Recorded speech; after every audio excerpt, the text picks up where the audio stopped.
Переходим к представлению пары спортсменов. В синем углу клетки боец из Таджикистана. Ему 27 лет. Его рост 173 сантиметра. В его активе 5 побед при 1 поражении. Его вес 61,7 килограммов. Он представляет базу стиль боевое самбо из Таджикистана. Поприветствуйте Муталибшо Акобиров.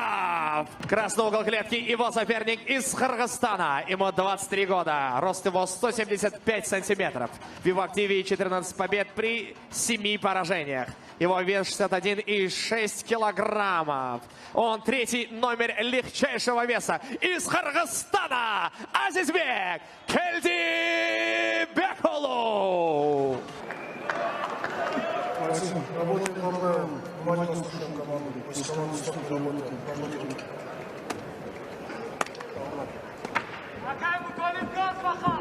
Бірінші раунд.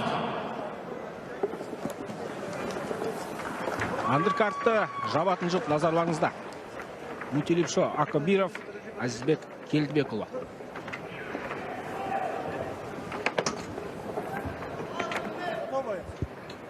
Барлығы дайын. Халил Мамиев рұқсатын берді, кеттік. Үш раундтық рейтингтік жекпе-жек. Идем басталды. Акобиров. В коем случае не опасается и опыта, и рекорда своего оппонента. Акобиров. Более опытный, конечно же, в плане профессионального ММА.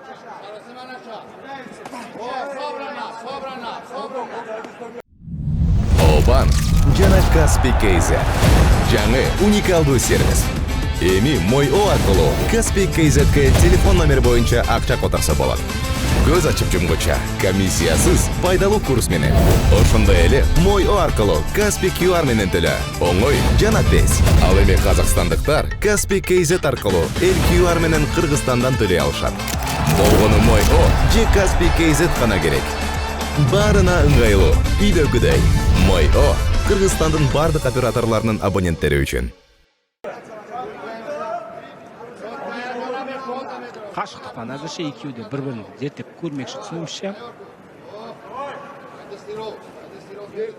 Дәл бойшаңдау Келдибекулы, сондықтан алыстан жүріп соқты жадын ғой. Справа после лоу-кика. Сын көрсете алар Келдибекулы. Толықтай үш раунд бойы жоғары қарқында да қасалатынын білеміз.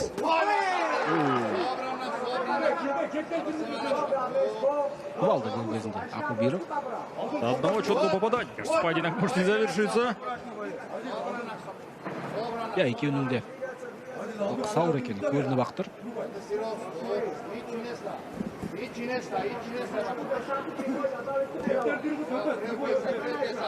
И поддается он как раз таки на эти все провокации со стороны Келдибекулы. Акобиров пытается выдернуть на себя, раздернуть.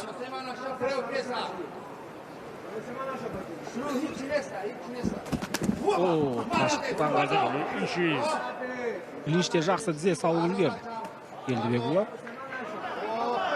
Дәл осындай мәнерде өзін өте жақсы сезінді Келдибекулы.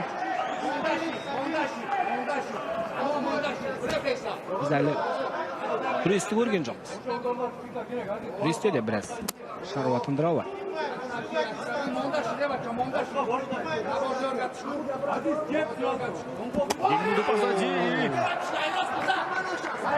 Бұл жерде тоқ қалмасты екеуі де. Сейчас, по всей видимости, Азизбек попытается перевести своего оппонента, чтобы увеличить свои шансы на победу в первом раунде. Если поединок дойдет до судейского решения. Я Келдибекулы әзірше қатты белсенді емес. Тиді. Справа. Потряс ударом и попытка решающей гильотины, по всей видимости. Ушел вниз. Келдибекулы.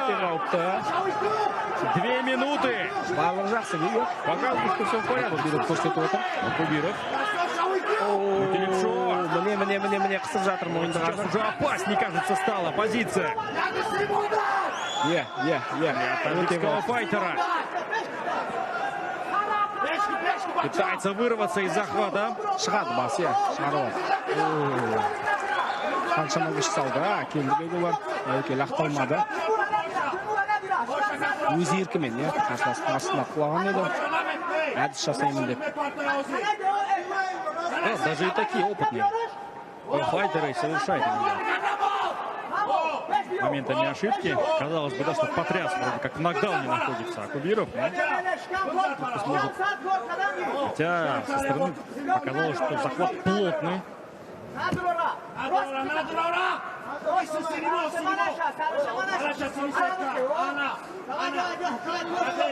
Соңғы жетуді жалғастырып отыр. Акубиров әрине раундтың соңына дейін дәл осы жерде ұстап қалуды көздейді.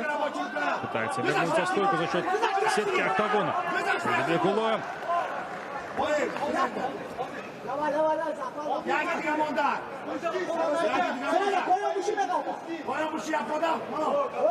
Әзірше күресте шыны керек.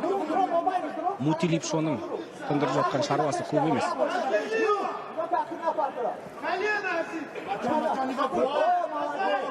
30 секунд до окончания первого раунда.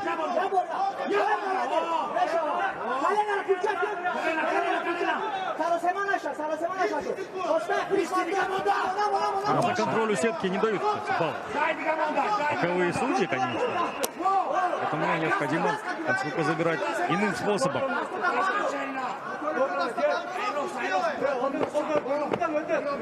Соңғы секундта кім тәуекел етіп керек?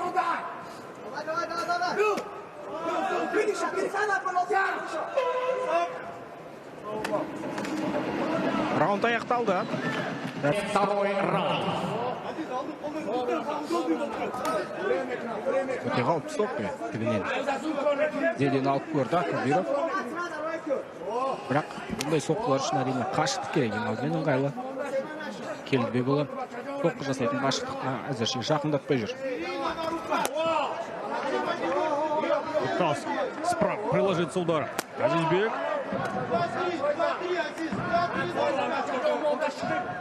Бірінші раундта шамамен осылай басталған. Переходом справа достал и контролирует на сетке октагона. Клинч своего оппонента. Мутилипшо Акубиров. Алдамшы соққылар арқылы клинчтесін үлгерді Алгурик. Болмады, қараңыздар. Қателесуге де жақындан. Келдібекұлы есіне тіземен 2 рет салып үлгерді. Пробил с корпус двумя ударами, по крайней мере. Акцентированный удар нанес. Коленом. В клинч Келдібекұлы. Азизбек. Тағдан джеб. Рап жақсы өткен көрінді.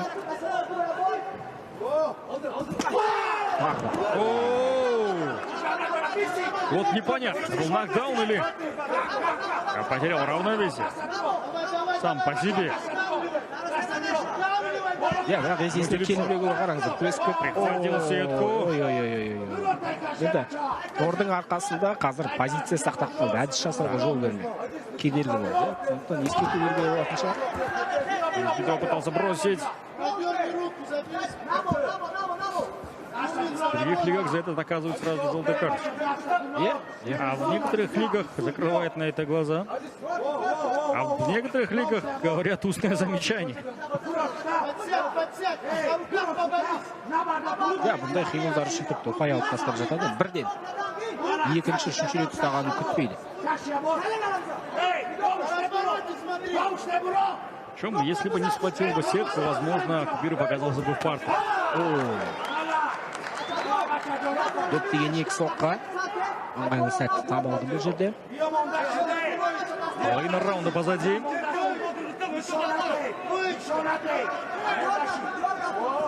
Помню, что поединок закрывает Прилимов.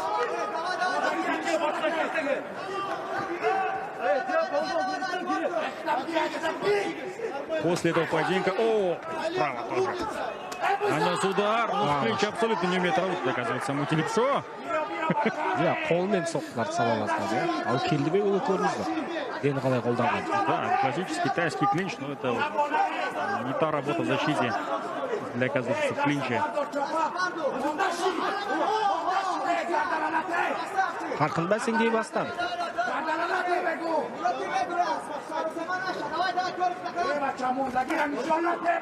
Тағы да ашық ұрыс, ортаға ашықтықта.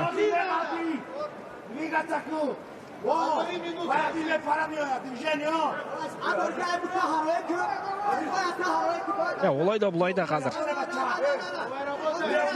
жаңа бір тактикалар ойлап жүрген болу керек. Акабиров нәтиже беріп жатқаны көп емес.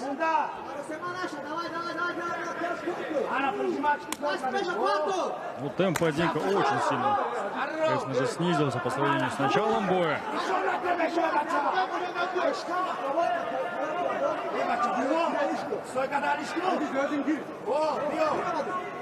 Минута остается до окончания второго раунда, и попытка тейкдауна. Стоп прошел, не доработал сам Айзбек.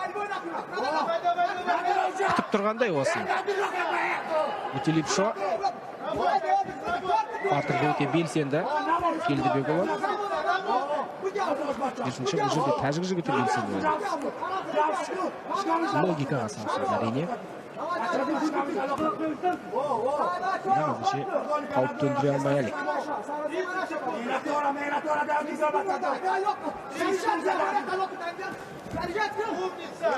Самаша.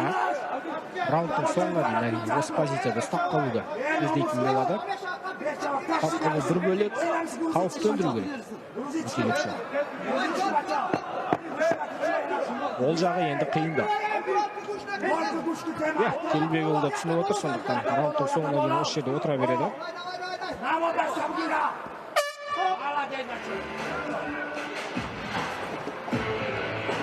Ықтимал.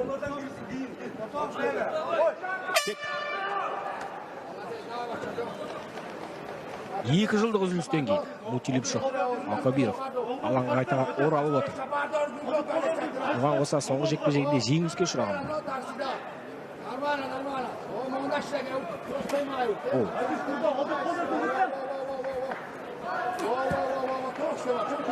Отвечает Айзбек. На этот удар от Утилипшо. Міне тағы да керек десеңіз. Зе Келдібекұлының орындауда. Дер кезінде салып жерек. Ешбір мүмкіншілік жібермейді. Қарсылас жақындай кетсе бірден теніске қоса. Акабиров бұған бейімделе алмай қойды. Ақыры шығарып қойды. Өткен екі раунд.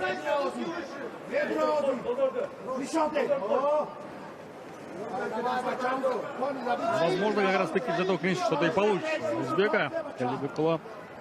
Утилипшо не стоит застаиваться. Он пропускает удары с дистанции. Он сам не работает первым абсолютно. Тағы да ашық ұрыс.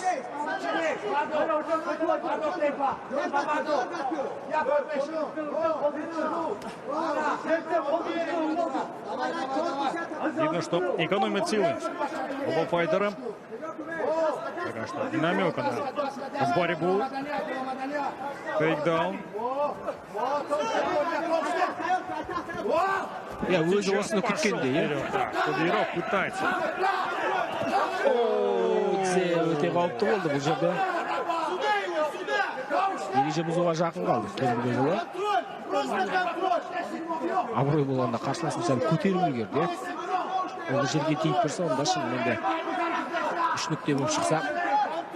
Вот с этой третьей точкой очень такие нюансы есть.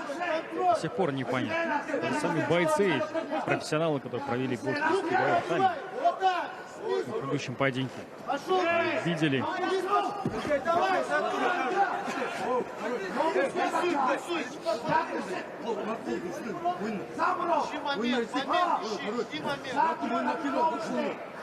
Раундтың соңына дейін шамамен осындай қарқында жұдырық таспақшы сияқты.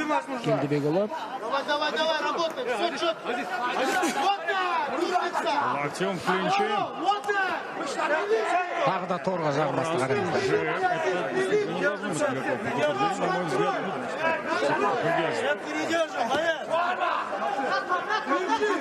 Екінші, үшінші рет осымен болды ғой. Болды, ескерту беру керек, иә.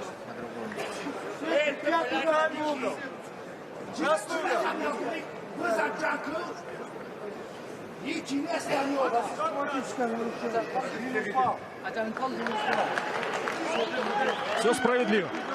Несколько предупреждений. В одном из раундов было устное замечание. Их было несколько точно. Предупреждений теперь уже. Біраз уақытқа дейін рефери кешірді. Ең бірінші тұстаған дестен болса, оның арқасында позициясын сақтап қалған.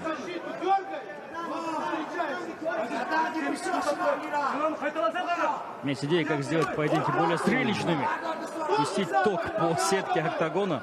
Просто-таки не будет контроля у сетки, не будет хватать сетку. Все будет происходить в центре октагона. Ашықтықтан тағда Келдібекұлы. Жаңағы минус бір ұпайдан кейін Келдібекұлы түсініп отыр қазір. Төрешілердің шешімімен жеңіске Да, жеткен шансы на победу увеличились как раз таки с этой желтой, точнее, с этим минусом 1 балла. Итак, без этого, возможно, ввел по судейским карточкам Келдібекұлы.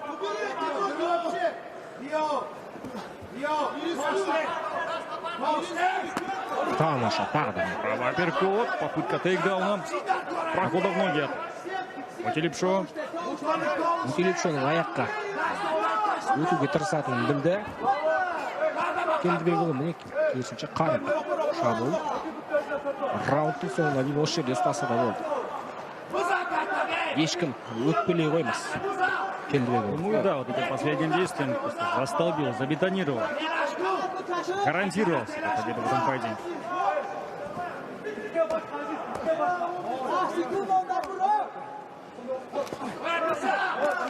Раундтың соңына дейін,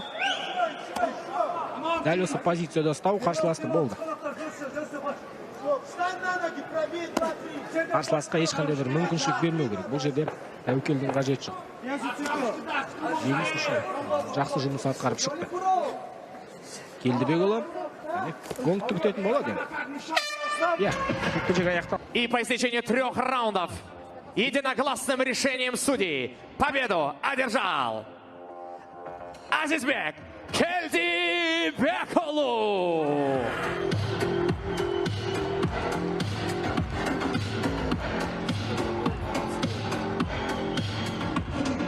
Астана, давайте встретим Азизбека. 3-й номер рейтинга. Снова топовый оппонент. До этого ты выиграл топового оппонента. Я думаю, ты знаешь, что надо просить. Ассаламу алейкум, Алмата. Астана, извиняюсь. Извините. Брат, ты же знаешь, я первый номер, претендент номер первый. Следующий бой, иншаллах, за пояс любого. Сейчас Руслан Касымалы-Улу будет защищать свой титул в соглавном событии против Нуржигыта Баймена. Также есть Рызбек Теленов, твой брат из Кыргызстана, тоже претендент. Как ты видишь дальше расклад? Рызбек, бұл мен өзім бір очкам болады. Өзім бір очкам, мен мұшташпай айтал. Шондықтан Руслан поезд ұтат, досым, кейінгі бойғы мен иншалла. Вы согласны, что Азизбек заслуживает бой за титул? Ваш победитель Азизбек Келдибекұлы!